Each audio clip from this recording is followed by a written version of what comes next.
Hello everyone, in today's video I'm going to show you how you can import a memory to your Gemini account.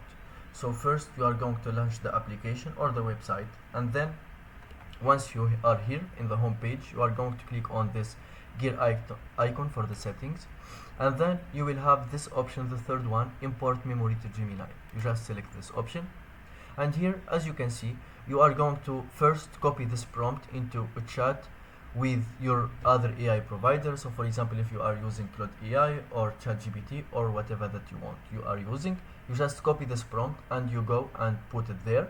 Then the other AI provider will provide you with an answer. You are just going to copy it and come to paste it here in this one.